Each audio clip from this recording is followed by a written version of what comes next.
Baik, Assalamualaikum warahmatullahi wabarakatuh. Perkenalkan, nama saya Siti Aisyah Ahmad dari jurusan Ilmu Hukum 2018. Kali ini saya akan memaparkan skripsi saya yang berjudul Efektivitas Fungsi Unit Pelaksana Teknis Perlindungan Perempuan dan Anak Dinas Pemberdayaan Perempuan dan Perlindungan Anak UPT PPA DP 3A terhadap kasus pelecehan seksual kepada anak dalam keluarga di Kota Makassar.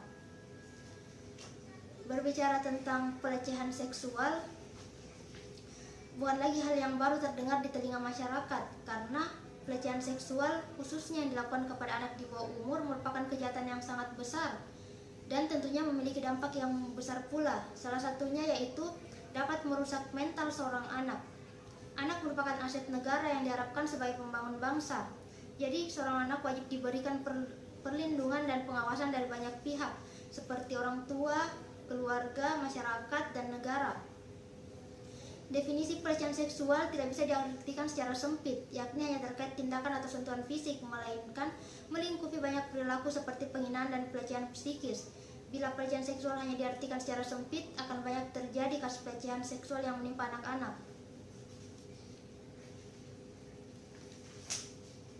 Terdapat beberapa kasus pelecehan seksual kepada anak dalam keluarga. Misalnya, kasus yang terjadi di tahun 2020 yang menimpa remaja berusia 16 tahun yang dicabuli kakek dan ayah kandungnya sendiri hingga hamil 4 bulan, yang dimana peristiwa tersebut sebenarnya sudah terjadi tahun 2017, namun korban baru melapor di tahun 2020. Di kasus lain menimpa remaja putri 18 tahun di Serang, Banten yang diperkosa oleh ayah tirinya sendiri hingga membuatnya hamil dan telah melahirkan. Pamannya yang melihat keanehan dari keponakannya memintanya untuk bercerita hingga akhirnya terungkaplah kasus pelecehan seksual tersebut di tahun 2019.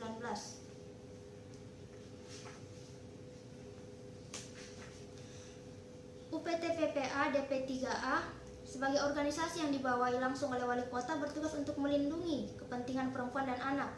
Telah mendapat banyak sekali pengaduan terkait kasus kekerasan dan pelecehan seksual yang menimpa anak, khususnya anak perempuan. Kasus pelecehan seksual bisa dibilang kasus yang terus meningkat setiap tahunnya, terlebih lagi di masa pandemi.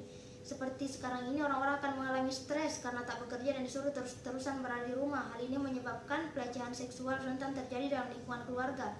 Pengaduan ini menyoroti kinerja UPT PPA DP 3A dalam mengatasi masalah tersebut, termasuk kebijakan dari berbagai aturan yang telah dibuat. Produk legislasi yang telah ada dianggap kurang efektif untuk menyelesaikan kasus pelecehan seksual. Misalnya antara Undang-Undang Pornografi, Undang-Undang ITE, dan Undang-Undang Perlindungan Anak dianggap belum sinkron dengan KUHP, sehingga aparat penegak hukum kesulitan mengungkap kasus ini.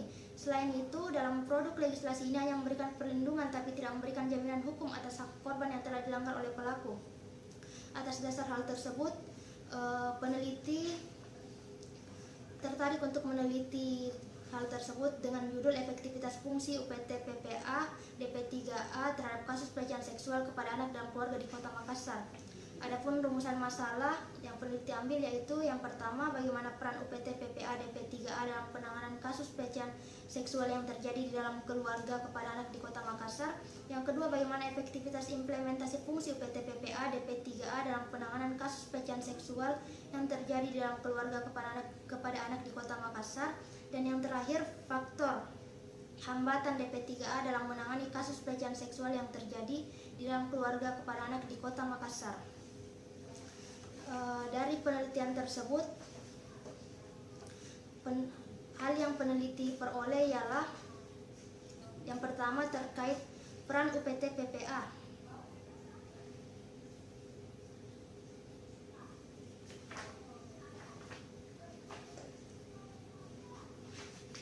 Yang dimana peran UPT PPA dalam penanganan kasus pelecehan seksual kepada anak, yang pertama menerima laporan atau pengaduan dari korban atau pihak lain. Yang kedua, melakukan penjangkauan. Yang ketiga, melakukan asesmen. Yang keempat, melakukan bedah kasus. Dan yang kelima, melakukan pendampingan.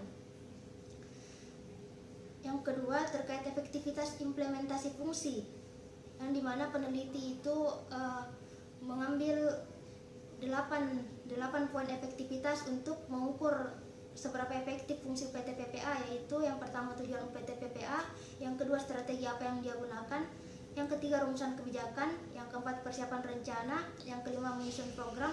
Yang keenam, menyediakan sarana dan prasarana. Yang ketujuh, pelaksanaan efektif. Yang kedelapan, tersedia sistem pengendali dan pengawasan.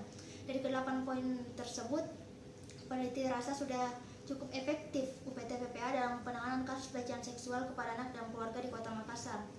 Dan yang terakhir itu terkait hambatan. Hambatan yang dialami oleh UPT PPA itu dalam menangani kasus pelecehan seksual kepada anak dan keluarga di Kota Makassar. Yang pertama itu alat bukti yang kurang lengkap. Yang kedua, tinjauan kerja dan sistem jaringan yang masih perlu diperkuat. Yang ketiga, kurangnya sosialisasi. Dan yang keempat, ekspektasi masyarakat yang terlalu tinggi. Terakhir, terkait dengan implikasi dari penelitian ini ialah penelitian ini telah menunjukkan bahwa kasus pelecehan seksual masih rentan menimpa anak, terlebih lagi anak perempuan yang pelakunya bukan hanya dari orang lain, tapi juga keluarga terdekat sendiri bisa menjadi pelaku pelecehan seksual. Maka dari itu, implikasi dari penelitian ini ialah yang pertama, mahasiswa dan masyarakat harus memahami tentang dampak pelecehan seksual agar pelecehan seksual kepada anak dapat dicegah dan diatasi. Karena melindungi anak dan perempuan itu adalah kewajiban semua pihak. Yang kedua, aparat penegak hukum itu harus tegas dalam memberikan hukuman bagi pelaku agar pelecehan seksual kepada anak dan keluarga tidak terjadi lagi. Dan yang terakhir, UPT PPA sebagai badan layanan kasus kejahatan dan kekerasan terhadap perempuan dan anak harus meningkatkan layanan dan mengatasi berbagai hambatan yang ada agar masyarakat puas terhadap pelayanan yang diberikan. Mungkin itu saja, sekian dari saya.